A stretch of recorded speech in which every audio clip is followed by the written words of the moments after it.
clever intro thing to say about goodness gracious, my screen is bright. Let's fix that. And also Quentin Tarantino, and also Brad Pitt and Leonardo DiCaprio.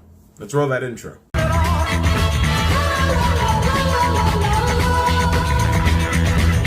Once upon a time in Hollywood. Now, one thing that you probably don't know about me, because why would you, is I'm a massive Quentin Tarantino fan. Like, since film is like my passion and what I want to do with my life, you gotta study the greats, right? So Quentin Tarantino is probably my all-time favorite film director. A lot to do with the small number of movies he's made and the effort that he thereby puts into each one. Every time I touch my hair, it turns to dust, dude. It's terrible. But I love that he respects film. He loves it. It's his passion. It's what he loves. These out-of-the-box performances that he's able to pull out of these actors, they always amaze me. Like Brad Pitt in Inglourious Basterds, and even in this movie, same with Leonardo DiCaprio for Django Unchained. Like, he's just always able to pull something out of the actors that you wouldn't expect, and it's just magnifique. But about this movie. Now, this movie, I won't even say it was pitched to us as this, but it was widely accepted to be the story of actors trying to evolve in the changing terrain of Hollywood in the late 1960s, as well as the Manson murders were going on at that time. And so there's a little bit of like investigation or anything like that. The Manson cult, I suppose, the Manson family, is a part of the movie, but it's nowhere near as big as we thought it was going to be. I think it was a bit of a misdirect to keep people on their toes from what this movie was actually about, which is a little less exciting if I'm being totally honest with you. Now, I'm going to go ahead and say I loved this movie. I loved it to pieces. I thought it was fantastic. But it's definitely more about the atmosphere and the setting than it is about any one particular story. There's no through plot, I suppose. There's nothing that connects everything. There's just an A plot and a B plot and a C plot that are just happening, and they're all important to the story, except the C plot with Sharon Tate, played by Margot Robbie. I didn't really think that her thing was all that important. It ends up paying off, but it just doesn't matter too much to what all is going on. It just adds to what is already a very slow-moving film. And since I already talked about the atmosphere and the setting, I will go ahead and say I think this is the most thought-out setting that his movies have ever taken place in. Like, I know not all of his movies take place in the past, right? But the ones that do, there's always a little something weird. Like, especially in The Hateful Eight, sometimes there would just be like a spotlight beaming directly down on something.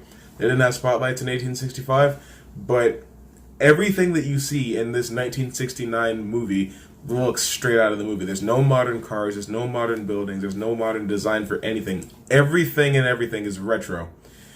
It's all really well thought out and well designed, and I really appreciated it for everything. And I was watching the movie in 35mm, which was a little bit more expensive. If you are near a theater that's playing it in 35mm, I absolutely do recommend watching it because it just adds to the atmosphere of the movie, and it makes it all feel more authentic, because since this is about old movies, you can watch it in the form of an old movie, and I really do think that enhances the experience. More than anything, though, I'm really impressed with Tarantino when it comes to this movie because it's so unlike his other films. And what I mean by that is, it's not overly stylized or hyper-violent, hyper-bloody. There's no N-word usage throughout this film, which isn't the first time that it's happened, but it's surprising at this point, I suppose.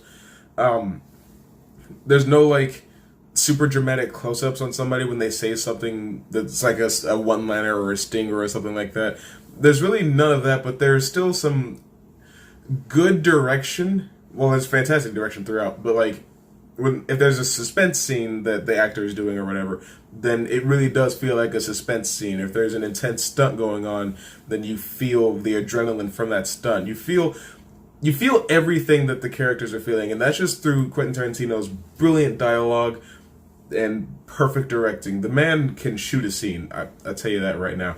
But I'll tell you, if you're watching this movie and you didn't know that it was by the same guy that did Pulp Fiction, Kill Bill, Inglourious Basterds, I already said Pulp Fiction, Django Unchained, you wouldn't be able to tell just by watching it. You'd have to be a scholar of his work, I suppose. You'd have to know what what specifically makes a Tarantino film.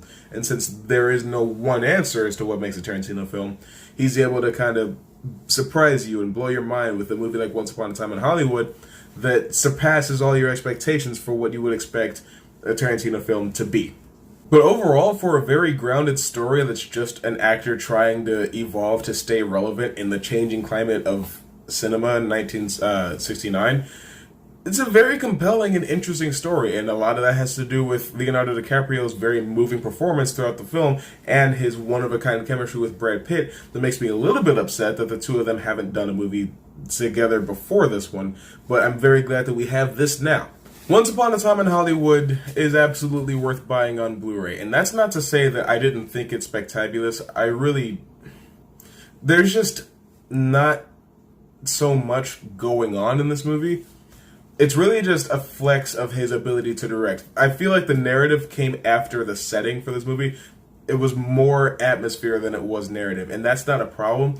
It's just that I couldn't get overly attached to the entire narrative to feel like it all paid off extraordinarily well at the end, because it didn't all pay off towards the end. Two things did, but that's pretty much it. Nothing, I don't know, really made a huge mark. I don't know.